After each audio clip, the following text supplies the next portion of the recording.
To a young woman called Sarah Everard, with friends in Clapham, London, on the 3rd of March 2021.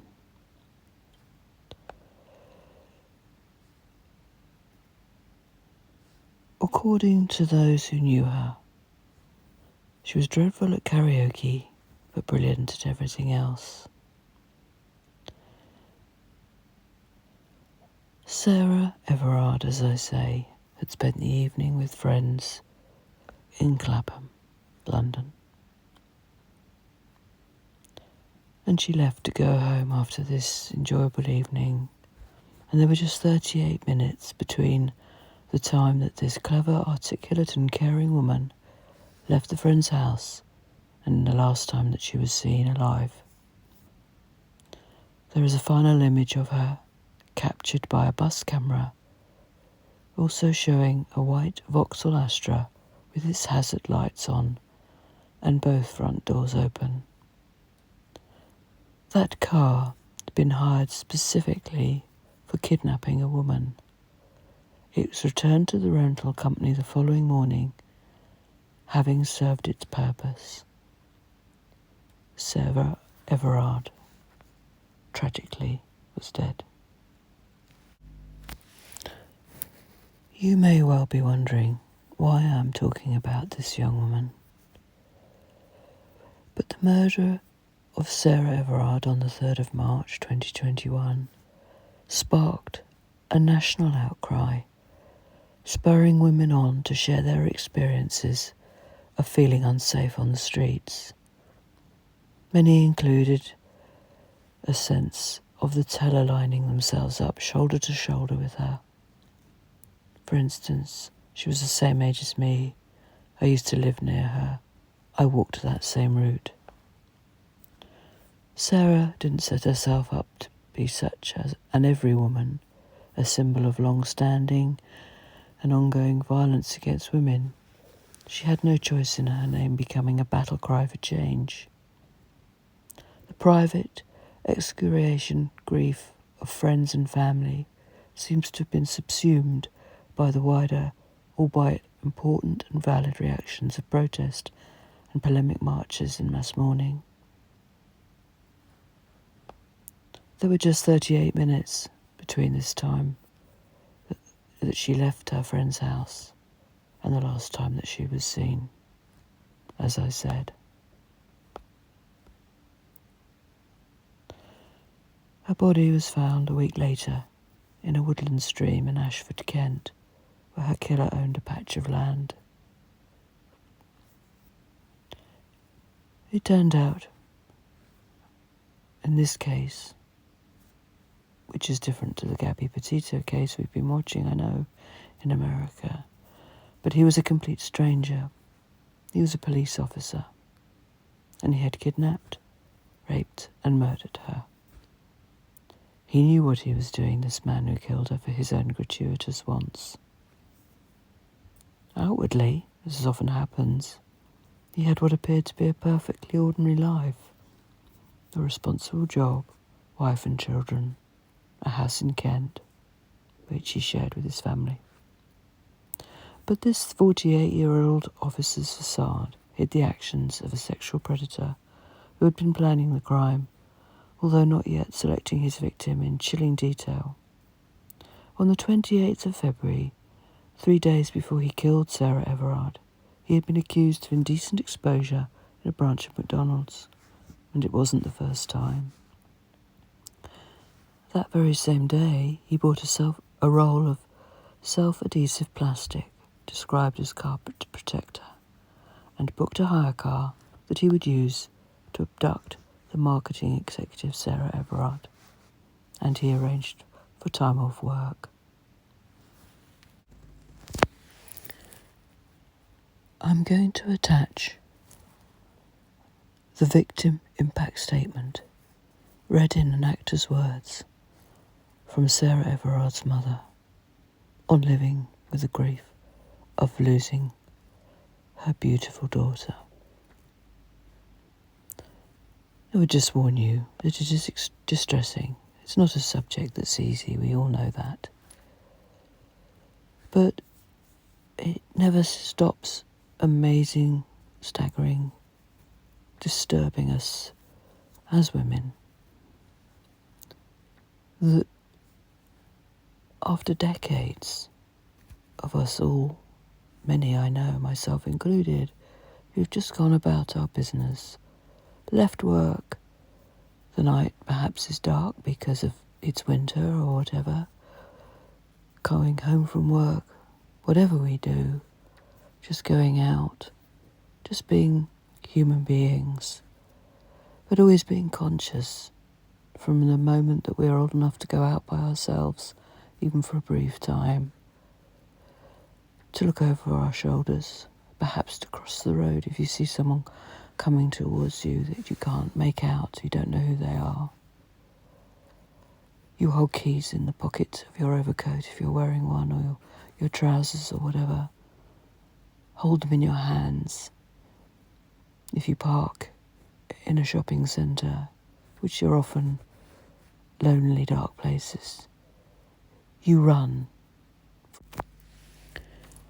A point of my video, if you like, is not to blame a whole police force or whatever.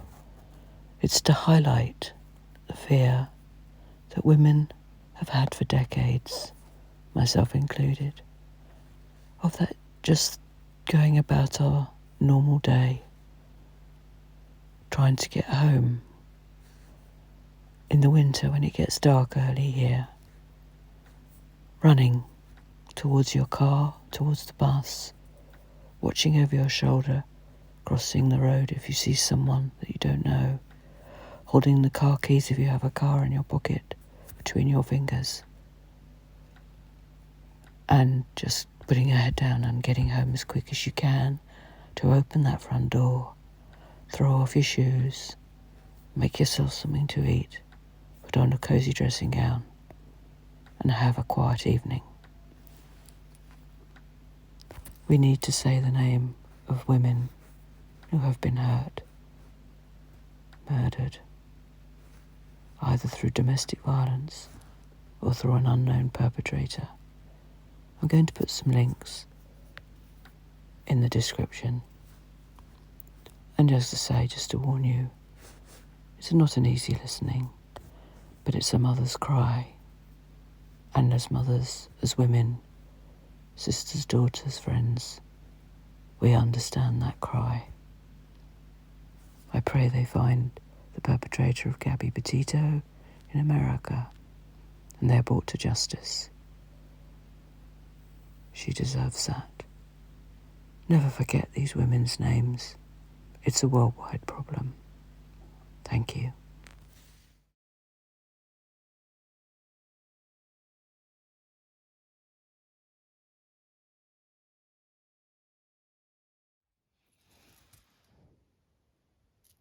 Sarah is gone and I am broken-hearted. She was my precious little girl, our youngest child. The feeling of loss is so great it is visceral. And with the sorrow comes waves of panic at not being able to see her again. I can never talk to her, never hold her again, and never more be a part of her life. We have kept her dressing gown. It still smells of her, and I hug that instead of her. Sarah died in horrendous circumstances. I'm tormented at the thought of what she endured. I play it out in my mind. I go through the terrible sequence of events. I wonder when she realised she was in mortal danger. I wonder what her murderer said to her. When he strangled her, for how long was she conscious, knowing she would die? It is torture to think of it. Sarah was handcuffed, unable to defend herself, and there was no one to rescue her. She spent her last hours on this earth with the very worst of humanity. She lost her life because Wayne Couzens wanted to satisfy his perverted desires. It is a ridiculous reason. It is nonsensical. How could he value a human life so cheaply? I cannot comprehend it. I am incandescent with rage at the thought of it. He treated my daughter as if she was nothing and disposed of her as if she was rubbish. If Sarah had died because of an illness, she would have been cared for. We could have looked after her and been with her. If she had died because of an accident, people would have tried to help. There would have been kindness. But there is no comfort to be had. There is no consoling thought in the way Sarah died. In her last hours, she was faced with brutality and terror, alone with someone intent on doing her harm. The thought of it is unbearable. I am haunted by the horror of it. When Sarah went missing, we suffered days of agony, not knowing where she was or what had happened to her. Then, when Sarah's burnt remains were found, we spent 2 terrible days waiting for tests to show how she had died, fearing she had been set alight before she was dead. The thought was appalling. Burning her body was the final insult. It meant we could never again see her sweet face and never say goodbye. Our lives will never be the same. We should be a family of 5, but now we are 4. Her death leaves a yawning chasm in our lives that cannot be filled. I yearn for her. I remember all the lovely things about her. She was caring. She was funny. She was clever, but she was good at practical things too. She was a beautiful dancer. She was a wonderful daughter. She was always there to listen, to advise, or simply to share with the minutiae of the day. And she was also a strongly principled young woman who knew right from wrong and who lived by those values. She was a good person. She had purpose to her life. My outlook on life has changed since Sarah died. I am more cautious. I worry more about our other children. I crave the familiarity and security of home. The wider world has lost its appeal. It is too painful to contemplate a future without Sarah, so I just live in the here and now. I think of Sarah all the time, but mornings and evenings are particularly painful. In the morning, I wake up to the awful reality that Sarah is gone. In the evenings, at the time she was abducted, I let out a silent scream. Don't get in this car, Sarah. Don't believe him. Run. I am repulsed by the thought of Wayne Couzens and what he did to Sarah. I am outraged that he masqueraded as a policeman in order to get what he wanted. Sarah wanted to get married and have children. Now all that has gone. He took her life and stole her future, and we will never have the joy of sharing that future with her. Each day dawns and I think, Sarah should be here, leading her life and embracing new experiences. She had so many years ahead of her. I don't know how anyone could be so cruel as to take my daughter's life. What I do know is that Sarah will never be forgotten and is remembered with boundless love. I cling on to the memories of Sarah. I hold them tight to keep them safe. The other night, I dreamt that Sarah appeared at home. In my dream, I held her and could feel her physically. Jeremy was there. We were comforting her, saying, "It's all right, Sarah. It's all right." I would give anything to hold her once more. I hope I dream that dream again.